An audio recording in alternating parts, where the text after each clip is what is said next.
ভারতীয় ড্রেসিং রুমে ফের আরেকবার অশান্তি শুরু হয়েছে। যে চ্যাম্পিয়ন্স ট্রফি কিন্তু আজকের 19শে ফেব্রুয়ারি থেকে কিন্তু শুরু হচ্ছে। পাকিস্তান এবং নিউজিল্যান্ডের মধ্যে কিন্তু ওপেনিং ম্যাচ হবে এবং আগামীকাল 20শে ফেব্রুয়ারি ভারত এবং বাংলাদেশের মধ্যে ম্যাচ হবে। কিন্তু তার আগে ভারতীয় ড্রেসিং রুমে ফের আর একবার অশান্তি শুরু হয়েছে। কি নিয়ে অশান্তি শুরু হয়েছে সবকিছু ডিটেলসে আমি বলবো, কিন্তু একটা রিকোয়েস্ট আমার তরফ থেকে থাকবে যে যারা যারা এখনো পর্যন্ত আমার চ্যানেলটিকে সাবস্ক্রাইব করেননি, প্লিজ সাবস্ক্রাইব করুন এবং সাপোর্ট করুন।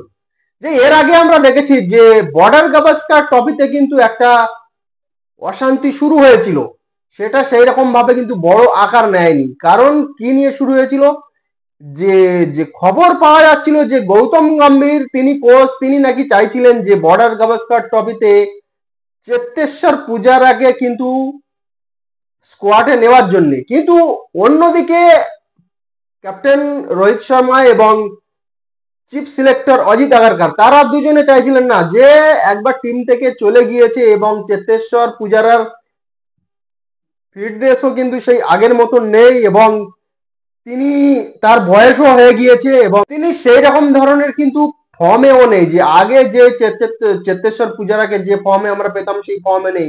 তো সেই কারণে কিন্তু তাকে নেওয়ার কোনো দরকার নেই। তার বদলে নতুনদের যদি সুযোগ দেওয়া যায় তাহলে কিন্তু তারা ভালো পারফর্ম করতে পারে। এটা ক্যাপ্টেন রোহিত শর্মা এবং চিফ সিলেক্টর অজিত আগারকারের কিন্তু এটা ছিল, তাদের দাবি ছিল। এবং উল্টো দিকে কিন্তু গৌতম গম্ভীরের দাবি ছিল যে যে ব্যাটিং লাইন আপ যাচ্ছে তার মধ্যে একজন দুজন কিন্তু ভালো এক্সপিরিয়েন্স আছে, যে রোহিত শর্মা এবং বিরাট কোহলি এক্সপিরিয়েন্স আছে, বাকি কিন্তু সব কিন্তু তাদের কোনো এক্সপিরিয়েন্স নেই। সেই হিসেবে একজন যদি এক্সপিরিয়েন্স প্লেয়ার এবং একজন যদি উইকেটে টিকে থাকার মতন যদি প্লেয়ার যদি লাগে, সেটা হচ্ছে চেতেশ্বর পূজারা। তো তাকে নিলে কিন্তু টিমের মঙ্গল হবে এবং চেতেশ্বর পূজারার রেকর্ডও কিন্তু অস্ট্রেলিয়ার মাটিতে অনেক ভালো রেকর্ড আছে, পারফরমেন্সও কিন্তু ভালো আছে। সেই হিসেবে তাকে নিলে কিন্তু টিমের মঙ্গল হবে।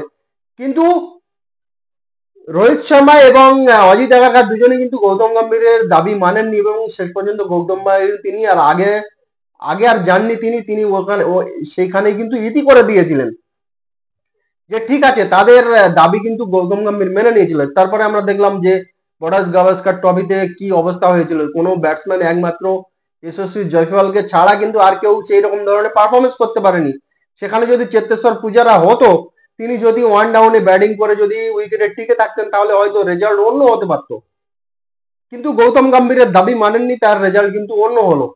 তো এইবারে কিন্তু চ্যাম্পিয়ন্স ট্রফি নিয়ে ফের নতুন করে সেই সিলেকশন নিয়ে কিন্তু নতুন করে অশান্তি শুরু হয়েছে।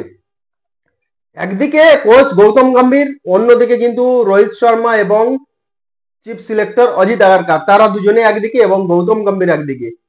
শুরু হয়েছে কি নিয়ে অশান্তি, যে যখন থেকে জানা গিয়েছে যে জাসপ্রীত বুমরা তিনি চ্যাম্পিয়ন্স ট্রফির জন্য কিন্তু আর অ্যাভেলেবেল নেই, কারণ তার ইনজুরিটা অনেক বড়, তার রিকভারি হতে অনেক টাইম লাগবে। তো তার একজন রিপ্লেসমেন্টের দরকার। তো সেই হিসেবে কিন্তু খবর শোনা যাচ্ছে যে রোহিত শর্মা এবং অজিত আগারকার তারা নাকি চাইছিলেন যে জাসপ্রীত বুমরার রিপ্লেসমেন্ট হিসেবে মোহাম্মদ সিরাজকে। কিন্তু অন্যদিকে গৌতম গম্ভীর তিনি চাইছিলেন যে হর্ষিত রানা যেখানে ইংল্যান্ড ট্যুরে ইংল্যান্ডের বিরুদ্ধে ওডিআই ম্যাচে ডেবিউ করেছে এবং সেখানে মোটামুটি একটা পারফরমেন্স করেছে, তো তাকেই রাখা হোক। কিন্তু অন্যদিকে রোহিত শর্মা ক্যাপ্টেন এবং চিফ সিলেক্টর অজিত আগারকার তারা চাইছিলেন যে মোহাম্মদ সিরাজকে। এই নিয়ে কিন্তু একটা দ্বন্দ্ব বেঁধে যায়। শেষ পর্যন্ত কিন্তু গৌতম গম্ভীরের দাবি মানতে কিন্তু বাধ্য হয় রোহিত শর্মা এবং অজিত আগারকার। এইবারে কি শুরু হয়েছে যে প্লেইং 11 নিয়ে কিন্তু বাংলাদেশের বিরুদ্ধে 20শে ফেব্রুয়ারি প্রথম ম্যাচ ভারতের, প্লেইং 11 নিয়ে কিন্তু একটা দ্বন্দ্ব ফের নতুন করে শুরু হয়েছে।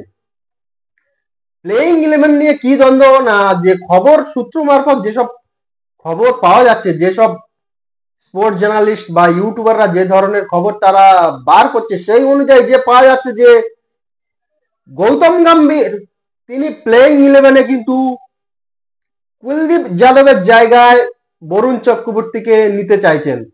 কিন্তু অন্যদিকে ক্যাপ্টেন রোহিত শর্মা এবং চিফ সিলেক্টর তারা চাইছেন না, সেখানে কুলদীপ যাদব তিনি প্লেইং ইলেভেনে থাকুক, এবং বরুণ চক্রবর্তী সবে এসছে, তার একটা ম্যাচ মাত্র ওডিআই খেলেছে এবং সেখানেও তার পারফরমেন্স সেই রকম ধরনের ভালো হয়নি, মাত্র একটা উইকেট নিতে পেরেছে। তো তাকে এত তাড়াতাড়ি সুযোগ দেওয়ার, প্লেইং ইলেভেনে জায়গা দেওয়ার কোনো মানেই হয় না। যে কুলদীপ যাদব তিনি ধারাবাহিকভাবে পারফরমেন্স করছে এবং ওয়ার্ল্ড কাপ 2023 ওয়ার্ল্ড কাপেও তিনি প্লেইং ইলেভেন ছিল, সেখানেও কিন্তু ভালো পারফরমেন্স করেছিলেন। তো সেই হিসেবে তিনি থাকুক প্লেইং ইলেভেনে, এটা ক্যাপ্টেন রোহিত শর্মা এবং চিফ সিলেক্টর অজিত আগারকারের দাবি।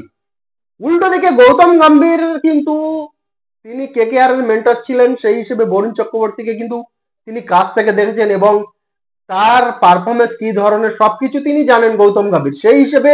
এবং বরুণ চক্রবর্তীর এই মুহূর্তে যে ধরনের তিনি ফর্মে আছে, তো গৌতম গম্ভীর চাইছেন সেই ফর্মটাকে কাজে লাগাবার জন্য।